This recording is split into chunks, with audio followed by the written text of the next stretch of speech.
The Indiana Fever, no Caitlin Clark today. They set her out with a leg injury. A lot of people not happy about that. Sophie Cunningham just got body slammed, and the entire WNBA felt the aftershock. With Caitlin Clark out, the Indiana Fever faced brutal fouls, cheap shots, and one of the dirtiest games we've seen this season.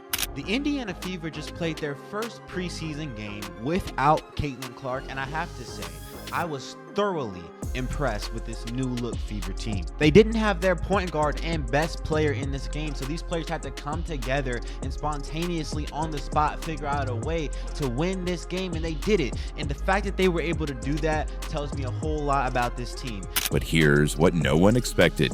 They didn't collapse. They fought back, and they won. The Fever didn't just survive without Caitlin Clark, they thrived.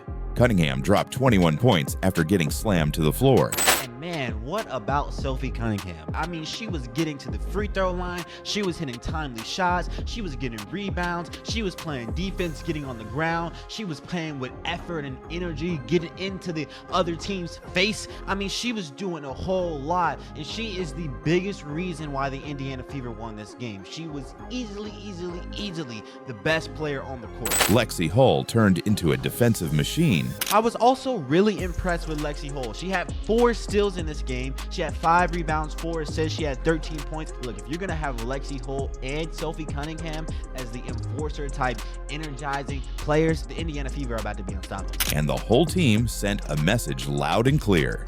This is not the same soft Fever squad from last year. But here's the twist. Did this dominant performance without Clark actually prove she's replaceable? Or is it just the fire she sparked that's changing everything? But look, we could talk about the game all day and all night, but what's even better is if we break down some film so you guys can see exactly what I'm referring to. I think this game, even though it was a preseason game, you didn't get to see Caitlin Clark play, it said a whole lot about this Indiana Fever team, man. They are going to be scary, and the clips are going to... What happened next flipped the WNBA narrative on its head. Let's set the stage. Hi, I'm Caitlin Clark, guard for the Indiana Fever. Gets bumped, will take, and hit from 3. Caitlin Clark, the most hyped rookie in WNBA history, was ruled out moments before tip-off. A tight left leg, nothing serious, but serious enough to sideline the biggest name in women's basketball. And I was like, what in the world? Caitlin Clark, questionable for tomorrow with the left leg injury. Now, if anything, man, I would say don't panic. Everything is okay. It is questionable, right? It's questionable. Questionable means, you know, it could be something, probably not, but we'll see, right? It's not a definite she's out, all right? So nothing to panic about, but it did catch my eye. I was like, what in the world? I thought it was a prank. Without Clark, many assumed the Fever were doomed. After all, this team won just 13 games last year. Clark was supposed to be their savior. So when the news broke that she wouldn't be suiting up, fans groaned, critics smiled, and the Washington Mystics saw an opening. And they didn't wait long to take advantage. From the very first play, the Mystics went full throttle. Hard fouls, trash talk, cheap shots. It was clear they thought the Fever would fold, especially without their star. And for a while, it looked like they were right. Indiana stumbled out of the gate, scoring just 13 points in the first quarter. They trailed by 15. The team came out very slow, very lethargic, very stuck in the mud, very dragging ass, didn't have energy to them, didn't have flow to them. Their offense was broken. Their defense was scattered. The arena was silent. All 12,000 fans stunned, watching a team with no rhythm, no energy, no Clark. Stephanie White seemed frustrated. We were down 15. Stephanie White called the timeout, and she must have stuck her foot up her team's ass and said, you see this arena? You see all these fans that came to watch you guys? 12,461 people. They didn't come to watch you guys bullshit. They didn't come to watch you guys drag ass. Let's play some defense and let's get it together offensively. But what came next flipped the game, and maybe the entire season, upside down. Because when Mystics rookie Kiki Iriafen tried to bully Sophie Cunningham with a full-body slam, she didn't break her. She woke her up. Hunter hits the floor, no whistle. Shot too strong there from Olsen. Cunningham pulled it down. Here's that feistiness. Debbie, this is a preseason game, and I know it wasn't announced that Caitlin Clark wouldn't play until right before. This is a preseason game where Clark is not available, and yet you probably have 10,000 people here and a real home court advantage. Sophie hit the ground hard, but got up even harder. She didn't just shrug it off, she clapped back. But no doubt about it, the Indiana Fever have another star. All right? Just this quick, Sophie Cunningham, and I told you guys I had a feeling that she was going to really make her presence known. On the court and on the scoreboard, that flagrant foul flipped a switch. Suddenly, Sophie went from quiet contributor to full-blown enforcer. She started torching the Mystics from every angle, jumpers, drives, threes, and she wasn't alone. Lexi Hull turned into a defensive nightmare, racking up 4 steals and locking down Washington's backcourt. Lexi Hull looked the most confident I've ever seen Lexi Hull look. Lexi Hull looked the most confident I have ever seen Lexi Hull look, putting the ball on the ground, taking it to the rack, shooting threes, middies, turnaround fades. Whether they went in or not, we can get into that another day once the season starts. But the fact that she's confident enough in her game to where she's at least willing to try to do something to make the offense happen, to create points, to create confusion among the defense. Aaliyah Boston got physical in the paint. Kelsey Mitchell found her groove. And the crowd, they came alive. Not for Caitlin Clark this time, but for a team that refused to be bullied again. Because last year, this squad would have backed down. This year, they fought back. The Mystics didn't know what hit them.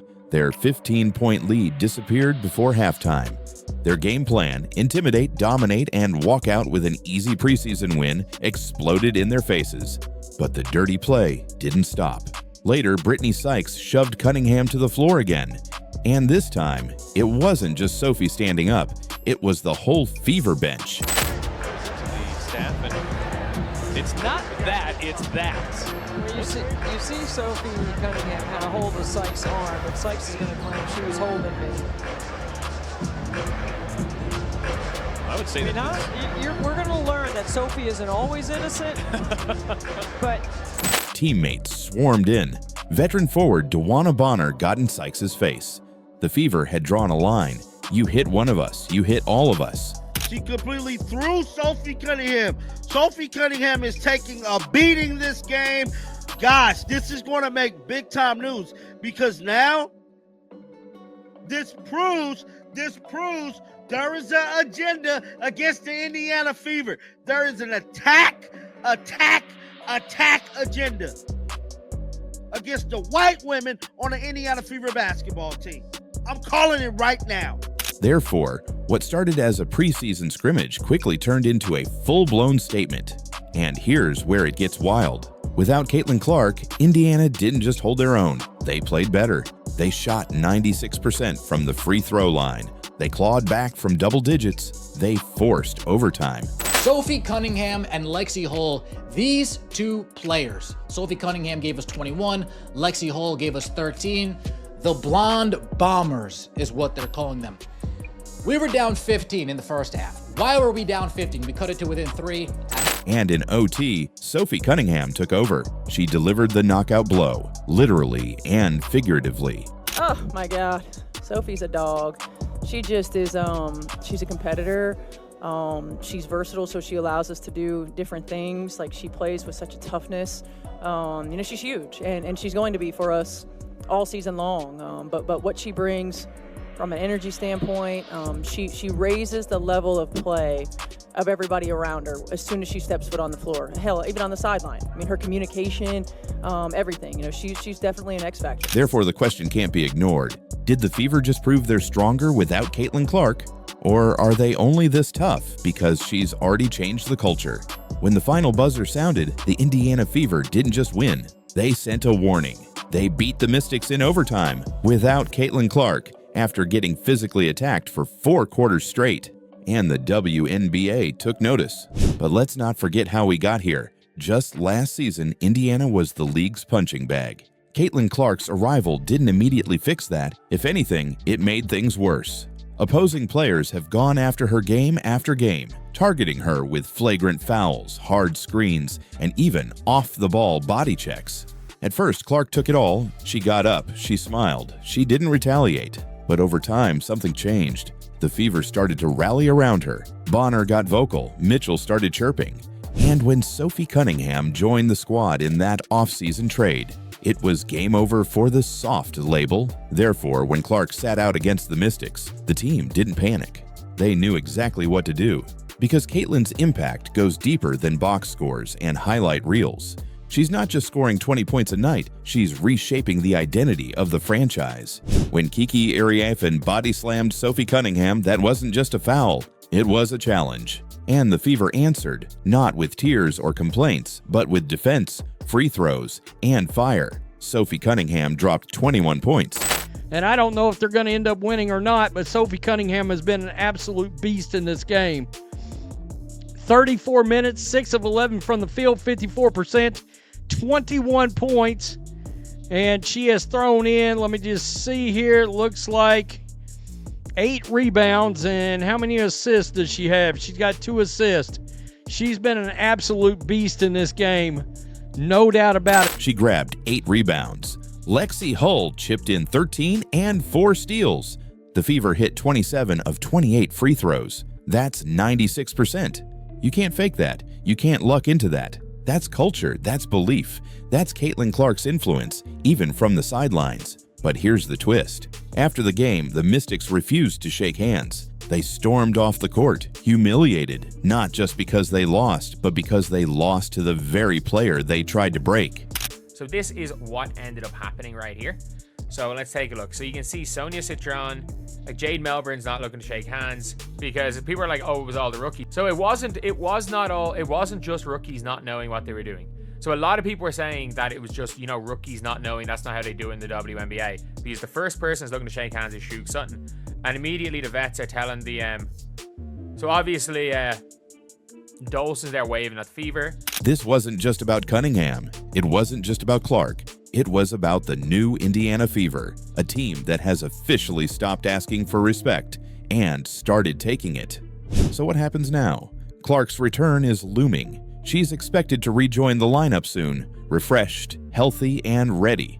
But the dynamics have changed. She's no longer the only one fighting. She's surrounded by warriors, by teammates who will stand up for her and for each other. That's dangerous, that's scary, that's the blueprint for a contender. And here's what no one's saying out loud. The WNBA has a real problem now. Because if the Indiana Fever are this good without Caitlin Clark, what happens when she's back at full strength? What happens when the face of the league finally has a team that can fight just as hard as she can? That's the part nobody's ready for. And maybe that's exactly what they're afraid of. Cheryl Swoops just cannot, she can't stop. She can't not try to light a fire involving Caitlin Clark. Caitlin Clark is under attack once again, but this time it's not just words. It's a full-scale campaign by Cheryl Swoops herself. And the gloves are off. After getting fired from her WNBA commentary job for her repeated shots at Clark, Swoops just escalated things in a way no one expected. Instead of offering an apology or moving on, she stormed onto Gilbert Arenas' podcast, proudly flashing a Paige Buchers t-shirt, a move so petty, so calculated, it sent shockwaves across the basketball world. On the surface, it looked like support for another rising star. WNBA Hall of Famer Cheryl Swoops is no stranger to speaking her mind, but her latest appearance on Gilbert Arenas' Gil's Arena show has stirred up another round of controversy, this time for not her words, but her wardrobe. But dig just a little deeper, and it becomes crystal clear. This was not about lifting Paige up, it was about tearing Caitlin down. The timing, the smirks, the history, it all points to one thing: jealousy disguised as mentorship. Cheryl Swoops, this is kind of what you get for kind of not jumping on the tide, jumping on the rope, jumping on the boat. You were supposed to go and elevate with this whole situation. Your broadcasting career, everything, Cheryl. Your podcasting, whatever you do, you're supposed to be elevating. But instead, you decided to show hate Very clear hate towards Caitlin Clark. Therefore, today, we're pulling back the curtain on the real story behind Swoops' ongoing obsession with Caitlin Clark. A story filled with bitterness, fear, and a desperate struggle to stay relevant in a league Caitlin is already reshaping forever. What you are about to see will change the way you view the WNBA's old guard forever.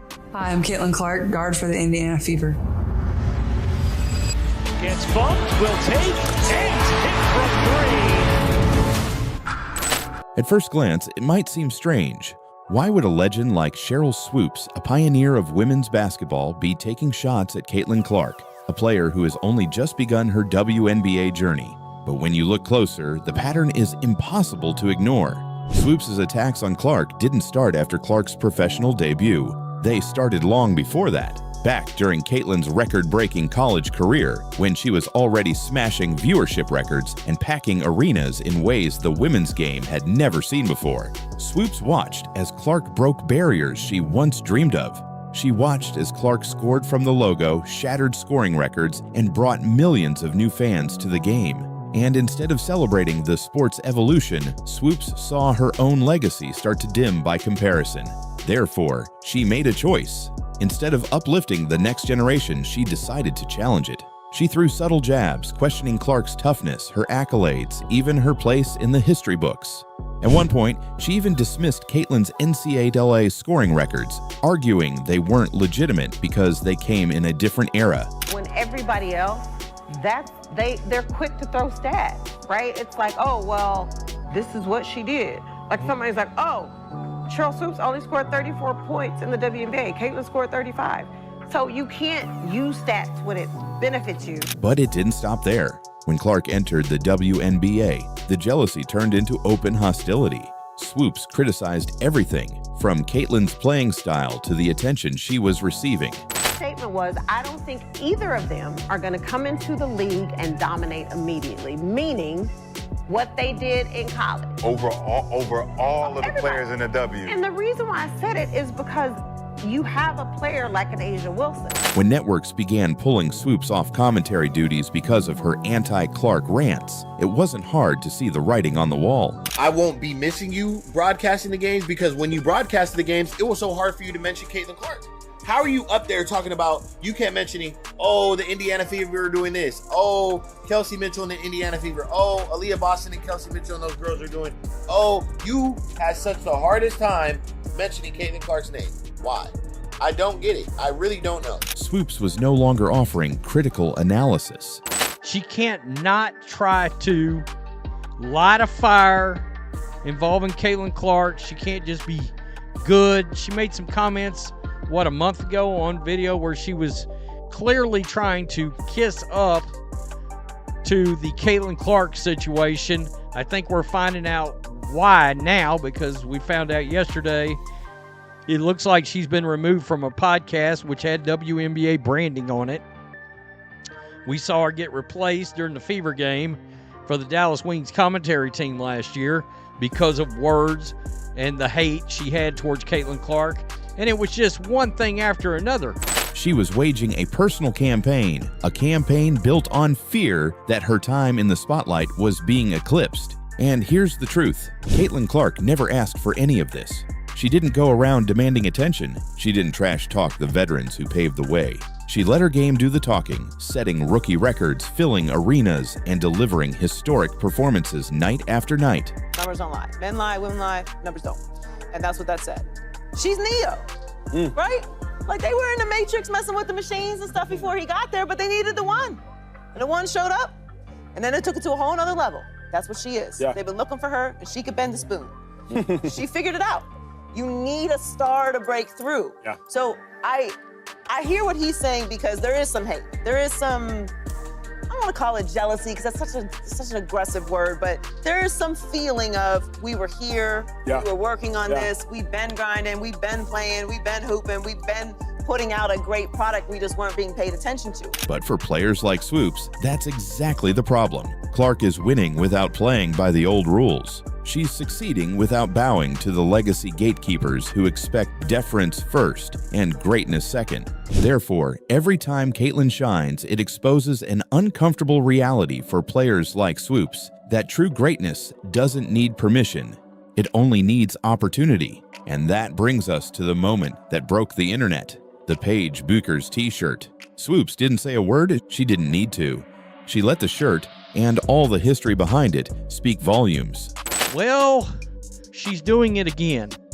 She's trolling Caitlin Clark again, this time by celebrating the arrival of Paige Bueckers. Now, I've got a theory. Oh, look at me. I'm not really racist because I'm wearing the white girl shirt. You see that? But what she didn't realize was that the fans were watching. And this time, they weren't buying the act. A recent episode of the show, Swoops, was seen sporting a Paige Bueckers, the UConn star and #1 overall pick, t-shirt. While some might have viewed it as a show of support for one of the league's newest faces, Caitlin Clark fans were not buying it. Clark's devoted following, already sensitive to what they see as a pattern of dismissiveness from Swoops, it's straight up hateration. On the surface, Cheryl Swoops walking into a podcast wearing a Paige Bueckers t-shirt could have seemed innocent, maybe even supportive. But for those paying attention, it was anything but innocent. It was a message loud and clear. I'll support the new face of basketball, as long as it's not Caitlin Clark. Interpreted the Bueckers shirt as another dig at the Indiana Fever rookie.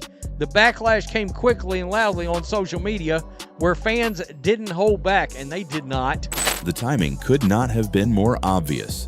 Just days after more of Swoops' anti-Clark commentary had resurfaced, she needed to do damage control. But instead of offering an apology or even softening her tone, she chose a different strategy, weaponizing support for another rising star to continue her attack.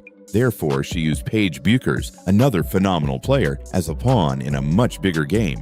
And the truth is, Paige deserves better than that.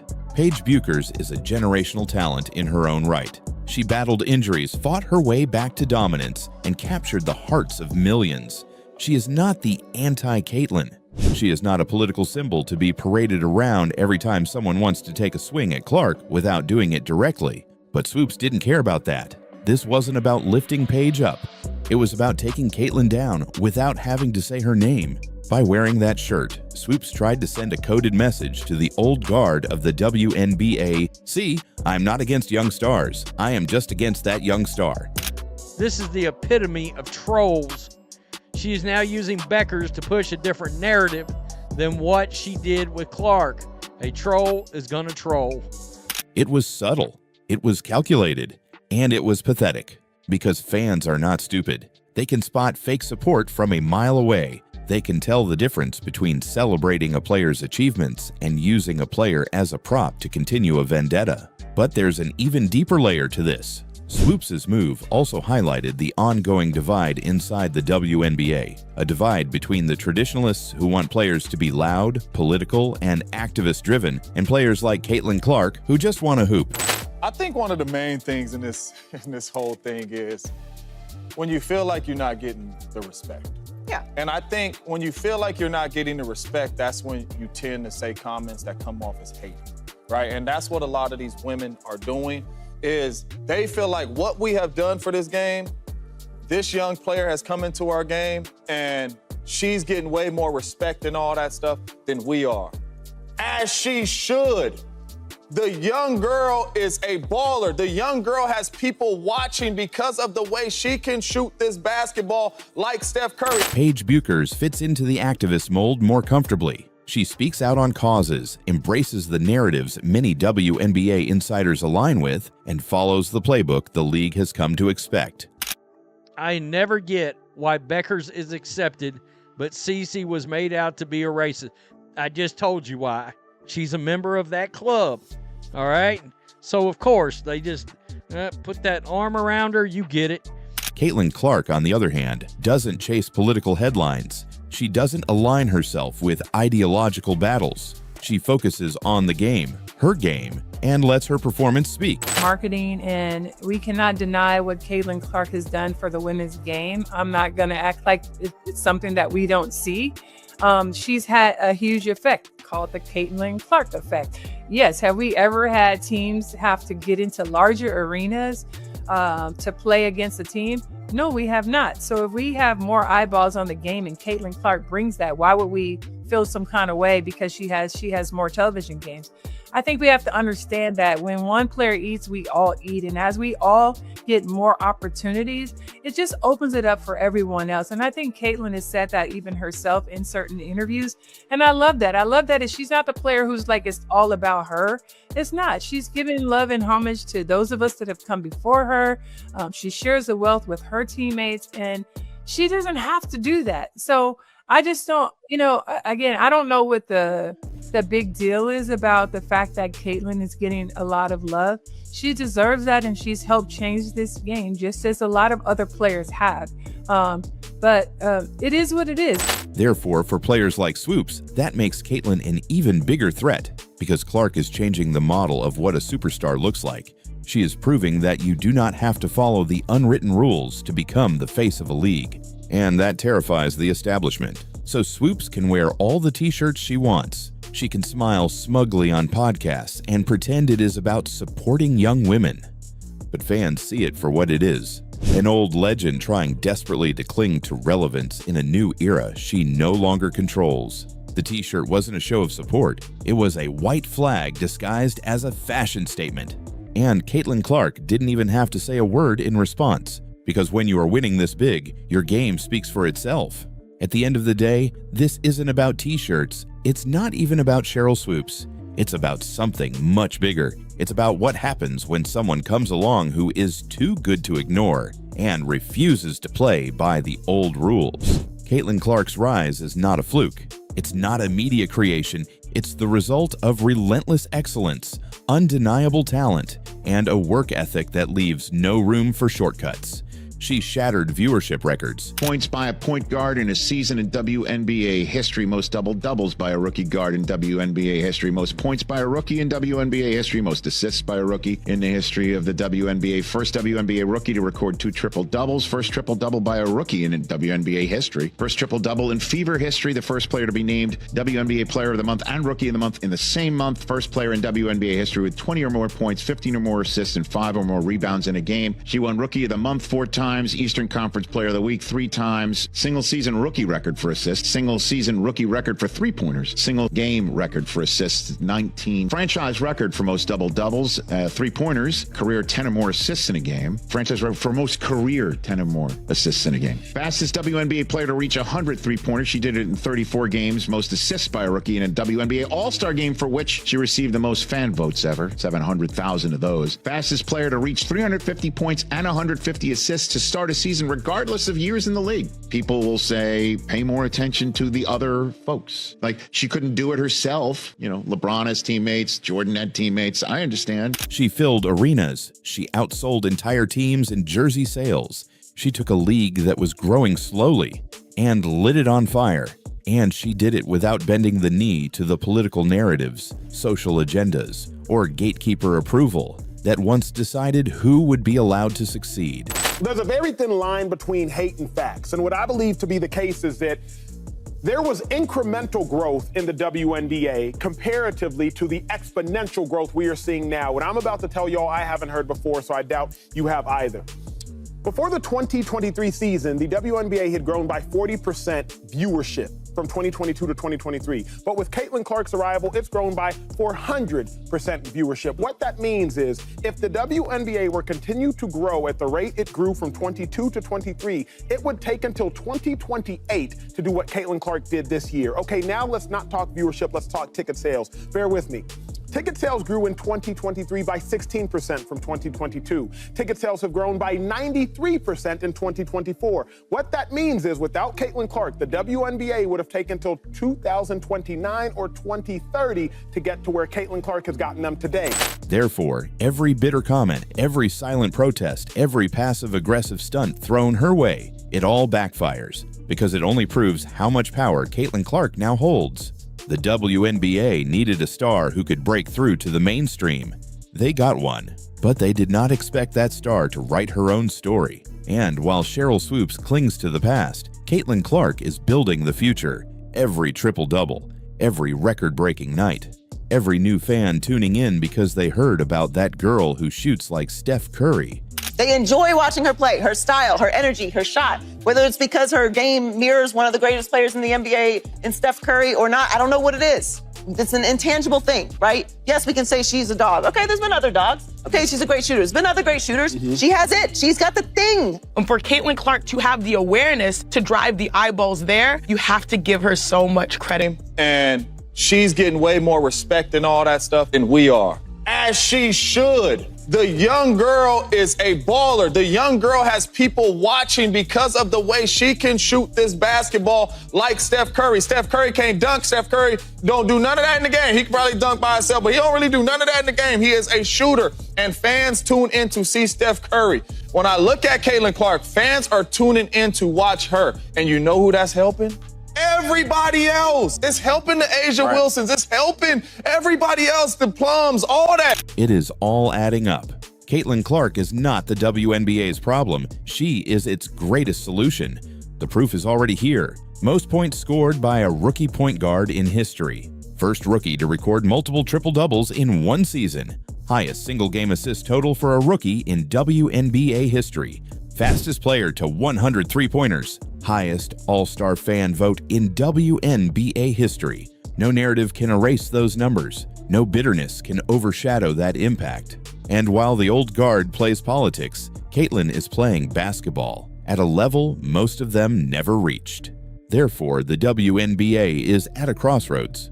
It can cling to the past, or it can embrace the unstoppable force that is already transforming its future. Because one thing is clear, the fans have made their choice. And that choice is Caitlin Clark.